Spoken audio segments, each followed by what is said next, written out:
आप लोग बहुत लकी हैं क्योंकि आपके अप्लायंस इतने अच्छे हैं यहाँ पे कि आपको इतने कम में भी वो दिल से चाहते हैं कि आप सब अपनी लाइफ में तरक्की कर पाओ। इसीलिए वो लोग आपके इतना मेहनत करते हैं, इतने कम में भी आपको प्रोग्राम अवेलेबल करवाते हैं। लेकिन उसके बाद भी बहुत सारे लोगों का सवाल आता है, सर सेमिनार में टिकट क्यों लगता है? फ्री में होना चाहिए। पिक्चर हॉल फ्री में घुसने देता है क्या? पिक्चर हॉल में आपके टीवी पे आने का मौका कभी भी नहीं होता, लेकिन इस मंच पे आपके आने का मौका हमेशा खुला है अगर आप लगातार इस प्रकार के सेमिनार में बैठते रहते हो। तो कहां जाना ज्यादा अच्छा है, पिक्चर हॉल में टिकट कटा के कि सेमिनार में टिकट कटा कर? पिक्चर हॉल में जाने से आपका परिवार आर्थिक रूप से स्वतंत्र हो जाएगा क्या? मैंने बहुत सारे लोगों को देखा है, पिक्चर का बहुत ज्यादा शौक जिनको रहा होना, उनके घर में देवानंद, मुकेश खन्ना और क्या क्या लोग पैदा होते हैं, जूही चावला, हेमा मालिनी भी पैदा होते हैं, लेकिन सिर्फ घर में रहते हैं, टीवी तक नहीं पहुंच पाते हैं। लेकिन हमारे इस बिजनेस में जो भी सेमिनार में लगातार आता है, वो हमारे बिजनेस में रियल अमिताभ बच्चन पैदा होते हैं, जो कि हमारे मुकेश कोठारी सर हैं। आज आरसीएम के अमिताभ बच्चन। हमारे मुकेश कोठारी सर का घर देख लोगे ना तो आपको ऐसा लगेगा कि किसी फिल्म के सेट पे आ गए, किसी फिल्म के सेट पे आ गए। इतना बड़ा घर बनाया हुआ आरसीएम की पैसे से, ये आरसीएम की ताकत है। तो हमारे आरसीएम का पहला नियम होता है 100% प्रोडक्ट यूज। 100% product use.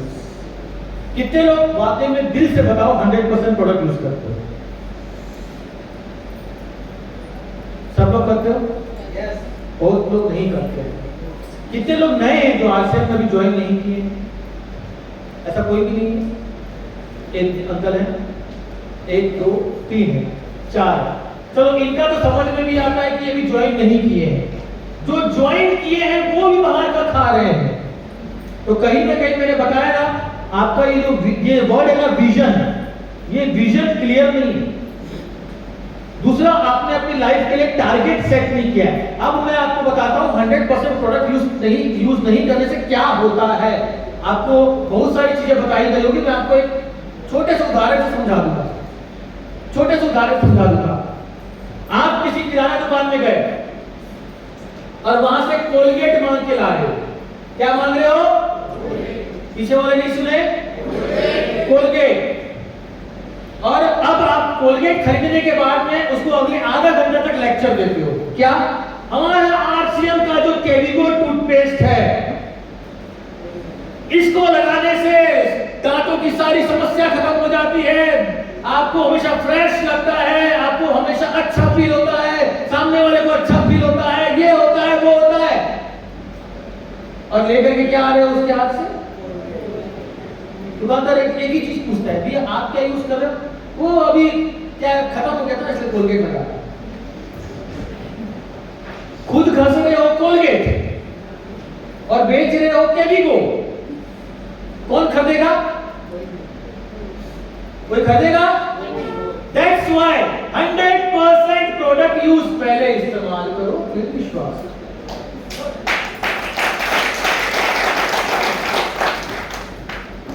जब तक आप इस्तेमाल नहीं करोगे तब तक आप चीजें जानोगे नहीं। तो 100% प्रोडक्ट यूजर बनो। अरे भैया, जिस चीज से अपना परिवार फाइनेंशियली फ्रीडम में आ रहा है, आर्थिक रूप से स्वतंत्र हो रहा है, उसी का प्रोडक्ट नहीं खा रहे हो और मार्केट से उनका प्रोडक्ट लेके आ रहे हो जो महंगा देते हैं, मिलावटी देते हैं, आपको बेवकूफ बना रहे हैं कई सालों से। जिन प्रोडक्ट्स का विज्ञापन हमारे सेलिब्रिटीज करते हैं, उसका एक भी वो लोग कभी इस्तेमाल नहीं किए होंगे। आपको रियली लगता है फेयर एंड लवली कभी हेमा मालिनी, जूही चावला, ऐश्वर्या राय यूज करती होगी? आपको सही में लगता है फेयर एंड लवली लगाने से कोई गोरा हुआ होता? अगर कोई गोरा हुआ होता ना भाई साहब, तो दुनिया में एक भी काली भैंस नहीं है। सब अपनी भैंस को गोरा ही कर दो। अगर कोई गोरा हुआ होता ना भाई साहब, तो हमेशा फेयर एंड लवली की एड में जो सबसे नया सेलिब्रिटी, जो सबसे ज्यादा चलन में होता है, जो सबसे ज्यादा दिखने में अच्छा होता है, उसको फेयर एंड लवली लेके नहीं आता। हम लेकर के नहीं आते सेलिब्रिटी को। हमारा सेलिब्रिटी कौन है पता है? जिसको वाकई रिजल्ट आया है, वो होता है हमारा सेलिब्रिटी। हम प्रमाण दे उसके बाद बात करते हैं। गामा ओरिजिनॉल से हम एकमात्र गामा ओरिजिनॉल से इतने रिजल्ट ला चुके हैं, डायबिटीज में रिजल्ट ला चुके हैं, थायराइड में ला चुके हैं, हम पाइल्स में रिजल्ट ला चुके हैं, हम लोग कोलेस्ट्रॉल में रिजल्ट ला चुके हैं, thyroid, migraine, heart attack, cholesterol, और क्या बोलना चाहिए आपका पैरालिसिस, लकवा, मतलब ऐसे ऐसे रिजल्ट आप यकीन नहीं करोगे कितना रिजल्ट है। और अभी मैं यहाँ पे हाथ खड़ा करवाऊंगा ना तो यहीं पे आपको रिजल्ट दिख जाएगा। मैं अंत में आपको 5 मिनट और बात करूंगा, उसके बाद में मैं आपको 1-2 रिजल्ट देने वालों से भी मिलवाऊंगा और कुछ और लोगों से भी आपको मिलवाना है।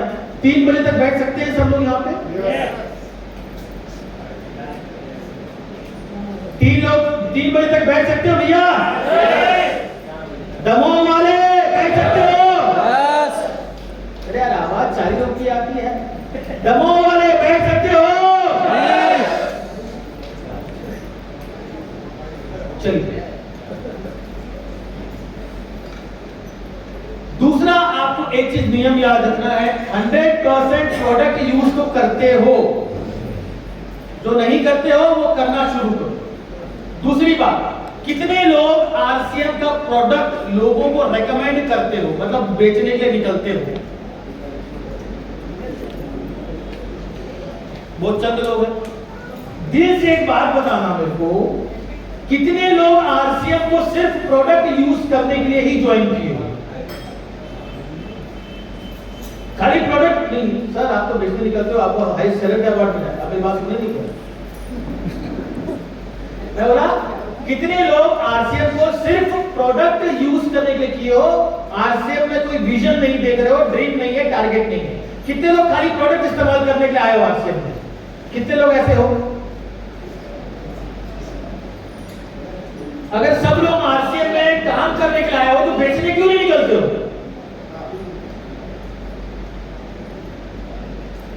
बेचने क्यों नहीं निकलते हो? एक बहुत बड़ा कारण जो मेरे को समझ में आता है वो है शर्म। कितने लोगों को शर्म आती है बेचने में? किसी को शर्म आती है बेचने में? नहीं आती। किसी को आरसीएम के प्रोडक्ट पे विश्वास नहीं है? सबको है। अरे भैया प्रॉब्लम कहां पे है? ये तो वैसे ही वाला बात हो गया, मैं डॉक्टर के पास गया, डॉक्टर बोला ठीक है और बताओ, बोला सर सब बढ़िया। अरे आए क्यों? ऐसे ही आ गया घूमने के लिए। दवाई क्या दो? अरे सर जो मर्जी दे दो। ये वाला हाल है। आपको शर्म नहीं आती प्रोडक्ट बेचने में? किसी को नहीं आती? किसी को नहीं आती? पक्का आती है। अरे आती है कि नहीं आती है भाई? कितने लोगों को आती है? ईमानदारी से हाथ खड़ा करो यार, इसमें शर्म वाली बात क्या है? आती है तो आती है, उसमें क्या है? हाथ खड़ा करो, ईमानदार बनो अपने आप से। आती है तो आती है, हाथ खड़ा करो। आती है ना? बहुत से लोगों को आती है। अब मैं आपको एक चीज बताता हूं, आपकी शर्म चली जाएगी। ध्यान से सुनना, लोगों को अफीम, गांजा, चरस, दारू बेचने में शर्म नहीं आती, नहीं आती। मेरे समझ में नहीं आता लोगों को जीवन दान देने में क्यों शर्म आती है। आप यकीन नहीं करोगे, पूरे कोरोना के दौरान इतनी सारी मौतें हुई, लेकिन आरसीएम परिवार में आपने किसी की मौत का खबर नहीं सुना होगा। क्यों पता है? खाली एक कैप्सूल न्यूट्रीचार्ज S5 से हम कोरोना में बच गए। एक कैप्सूल,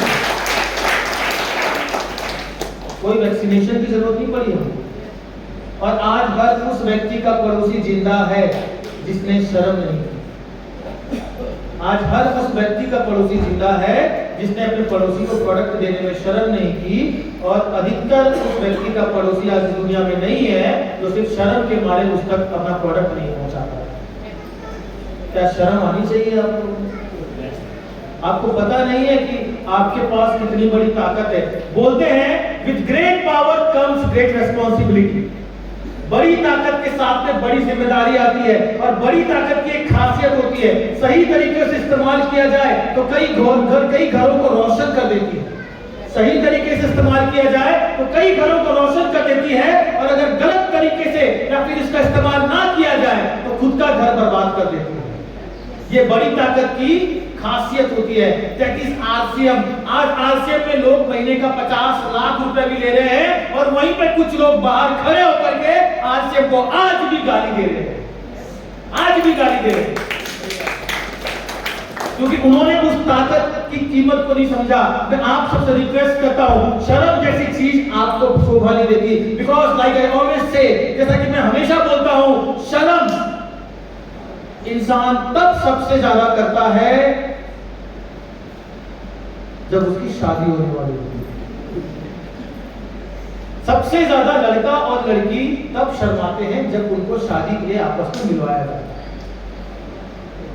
सबसे ज्यादा शर्म तब आती है ना, आती है कि नहीं आती है? तो मैंने एक चीज अपनी जिंदगी में माना है कि शर्मीले लोगों की शादियां होती है और बेशरम लोग इतिहास रचते हैं। आइंस्टाइन बेशरम, राइट ब्रदर्स बेशरम, जितने लोगों ने भी कोई बड़ा इन्वेंशन किया है, दे आर ऑल बेशरम। अब इस हॉल का अभी तक का फिलहाल सबसे बड़ा बेशरम है।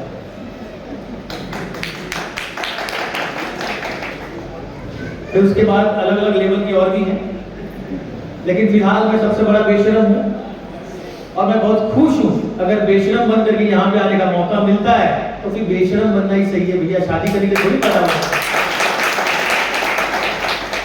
तो या तो शादी करने के पैदा हुए हो तो शर्म करो, प्रोडक्ट बेचने के लिए मत निकलो। लेकिन अगर कुछ करने के लिए पैदा हुए हो, अपने परिवार को एक फाइनेंशियल फ्रीडम देना चाहते हो, आने वाली पीढ़ियों को ऐसा कुछ देना चाहते हो जिससे वो आपको हमेशा अच्छे शब्दों में याद करें। देखो, याद तो आने वाली पीढ़ी आपको करेगी ही करेगी, लेकिन किस तरीके से और किन शब्दों में याद करेगी वो आपके ऊपर निर्भर करता है। अगर बहुत कुछ छोड़ के जाओगे तो अच्छे शब्दों में याद करेंगे, और ये तो फिर आपको पता ही है, हम में से भी कुछ लोग बोल चुके होंगे कुछ ना कुछ अपने जो गए हैं उन लोगों को, कुछ छोड़ के नहीं गए, कुछ दे के नहीं गए, कुछ ये नहीं गए, कुछ वो नहीं गए। आज से मैं ऐसा नेटवर्क बना दो ना कि आने वाली 7 पीढ़ियां भी अगर चाहे तो उसी नेटवर्क का पैसा उठा के अपना जीवन चला सकती है। और एक बहुत अच्छी बात मैं आपको बताता हूं, अभी एक आर्थिक सुरक्षा का मैं आपको उदाहरण दे देता हूं। हमारे छत्तीसगढ़ में जिन्होंने आरसीएम की लॉ जगाई थी, स्वर्गीय रत्नेश जैन जी, अभी हाल ही में उनका अकस्मात निधन हो गया। ज्यादा बड़ी आयु के लिए थे वो, मात्र मेरे ख्याल से 47-48 उनकी उम्र रही होगी, मात्र उससे ज्यादा उनकी उम्र नहीं थी। और पत्नी है, 2 बच्चे हैं घर में। सर सफायर के लेवल पे थे, महीने की इनकम कुछ होगी मेरे ख्याल 10-12 लाख से ऊपर होगी उनकी इनकम कम से कम। किसी ने उम्मीद नहीं की थी कि कोई इंसान इतनी छोटी उम्र में इस दुनिया को छोड़ के चला जाएगा, और गए भी ऐसे कि अधिकतर लोगों को यकीन नहीं हुआ कि वो ऐसे जा सकता है कोई बोल करके। रोड के किनारे खड़े थे, पीछे से एक बाइक वाला आके उनको टक्कर मारा। वो रोड के डिवाइडर में जाकर के सर के बल टकराए, और इतनी जोर की टक्कर थी कि उनकी वहीं पे स्पॉट डेथ हो गया उनका। अब घर में पत्नी अकेली, घर में पत्नी है, 2 बच्चे हैं, बूढ़े माँ बाप हैं, कमाने वाला कोई भी नहीं है। जब तक सर थे तब तक तो सब अच्छा रहता, लेकिन अब उनके जाने के बाद अब आप आरसीएम की खूबसूरती देखो, क्योंकि सर ने इस बिजनेस को इतने दूर तक पहुंचाया, तो आरसीएम ने ये नहीं बोला कि आपके परिवार वालों को शुरुआत से शुरू करना पड़ेगा। आरसीएम ने बोला कि आप वहीं से शुरू करोगे जहां से सर छोड़ के गए। आज शुभा मैडम, शुभा रत्नेश जैन जी, जो उनकी धर्मपत्नी है, आज उन्होंने आरसीएम की बागडोर अपने हाथ में संभाल ली है। और जिस महीने से उन्होंने आरसीएम की बागडोर संभाली है, पहले महीने से उनकी इनकम महीने की 10-12 लाख से ऊपर है, पहले महीने से। किसी नौकरी में ये नहीं होता कि डायरेक्टर का बेटा डायरेक्टर की पोस्ट में आया, किसी दुकानदार में ऐसा नहीं होता, किसी जगह पे ऐसा नहीं होता, सिर्फ आरसीएम में ऐसा होता है। आपकी क्वालिफिकेशन नहीं देखता, आपका टैलेंट बाद में आता है, पहले आपको मौका मिल जाता है कि आप आओ और वहीं से शुरुआत करो जहां से वो छोड़ के गए थे और अपने आप को साबित करके दिखाओ।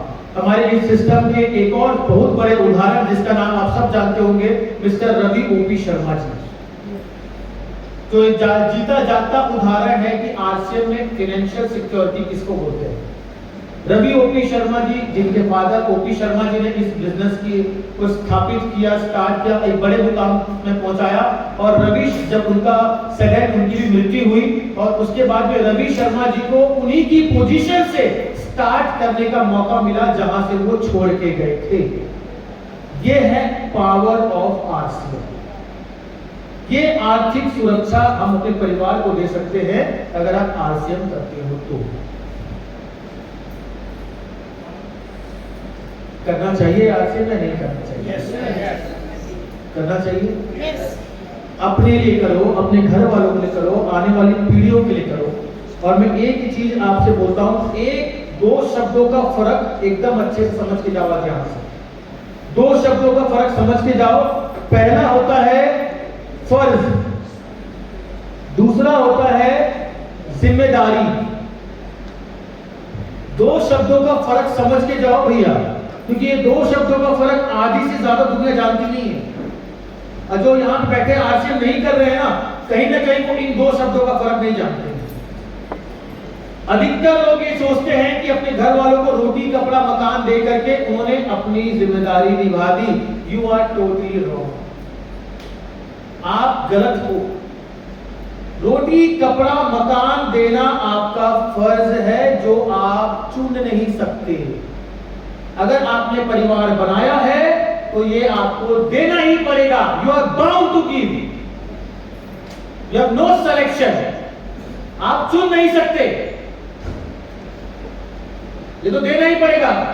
अगर नहीं दे रहे हो तो आप गलत हो, सरासर गलत हो, लेकिन आप इसमें चुनाव नहीं कर सकते। बट सेकंड इज जिम्मेदारी, ये लेनी पड़ती है। अपने परिवार के सपनों को पूरे करने की जिम्मेदारी लेनी पड़ती है, कोई दे के नहीं भेजता आपको, लेनी पड़ती है। जिम्मेदारी क्या होती है पता है? आपका बच्चा जिस स्कूल में पढ़ना चाहे ना उस स्कूल में पढ़ाओ। आपकी बीवी जो साड़ी खरीदना चाहे ना वो साड़ी खरीदवाओ। जो खिलौना आपका बच्चा लेना चाहे ना वो खिलौना उसे कदमों में लगा दो। आपके माता पिता जिस शहर में घूमना चाहे, जिस जगह घूमना चाहे ना उस जगह उनको घुमा के ले आओ। जितना समय आपका परिवार आपसे मांगे ना उतना समय उनको दे दो। ये होती है आपकी जिम्मेदारी। दिल पे हाथ रख के बताओ कितने लोग अपनी जिम्मेदारी निभा पा रहे हो? अरे मैंने पूछा है भैया, मैं नहीं बोलता, मैं प्राइवेट स्कूल सरकारी स्कूल किसी को अच्छा किसी को खराब नहीं बोलता, लेकिन मैंने जब भी लोगों से पूछा है 10 में से 9 लोगों ने मुझे बोला है कि वो सरकारी स्कूल में अपने बच्चों को मजबूरी में पढ़ा रहे हैं। वो पढ़ाना चाहते हैं प्राइवेट स्कूल में, लेकिन पैसे नहीं होने के कारण वो सरकारी स्कूल में भेज रहे हैं। मैं बोलता हूं अगर आप मर्जी से भेजते हो तो सरकारी स्कूल से अच्छा स्कूल नहीं है। अगर मर्जी से भेजते हो तो, लेकिन मजबूरी से भेजते हो तो आपके बच्चों के लिए उससे बड़ा नरक कोई नहीं है। क्योंकि जो भी काम मर्जी से ना किया जाए वो कभी भी अच्छे परिणाम नहीं देता। आज हमारा भतीजा है आरुष, श्याम सरकार का जो है रायपुर के टॉप स्कूल में पढ़ता है, रायपुर के टॉप स्कूल। और ये सिर्फ इसलिए हो सका क्योंकि हमने आरसीएम की बदौलत एक सपना देखा कि एक दिन आरुष को हम किसी भी शहर के सबसे टॉप के स्कूल में पढ़ाएंगे। और आज आरसीएम उतने पैसे देता है कि हम उसको रायपुर के टॉप के स्कूल में पढ़ा पा रहे हैं। 5वीं क्लास में है। साल की फीस जो है वो 4 लाख से ऊपर है। महीने का खर्चा जो है वो उसके पीछे कम से कम महीने का 20-25 हजार रुपए खर्चा होता है अकेले एक लड़के के पीछे, छोटे से लड़के के पीछे, 5वीं क्लास के बच्चे के पीछे। अब सोचो जिम्मेदारी निभाने के लिए रंग कितने होते हैं। हम लोग छोटा मोटा साधन देके घर वालों को सोचते हैं कि हमने जिम्मेदारी निभा ली। जिम्मेदारी जब आप निभाने जाओ ना, उसकी कोई हाइट नहीं होती है। जितनी ऊंची तक आप जा सकते हो ना, उतना ऊंचा आपको जाना चाहिए। आरसीएम आपको मौका देता है कि अगर आप दो चीजों का त्याग कर दो, अहंकार और शर्म, इन दो चीजों का त्याग अगर कर दो ना, आरसीएम में आप चमत्कार कर सकते हो। मैं आईसीआईसीआई बैंक में था ना, मेरे अंदर ईगो बहुत था, अहंकार बहुत था। मुझे कोई ना कैसे बोल सकता है, मेरे को You're saying no to a ICICI bank senior manager. आप एक सीनियर मैनेजर को ना बोल रहे हो, जब मेरे बैंक में आते तो खड़े होकर बात करते हो, तुम्हारी इतनी हिम्मत कि मेरे को ना बोल रहे हो। कुछ नहीं हुआ मेरी जिंदगी का, कहीं नहीं पहुंचा। बल्कि एक वक्त ऐसा आया था कि घर में बैठ गया था, नहीं करूंगा आरसीएम।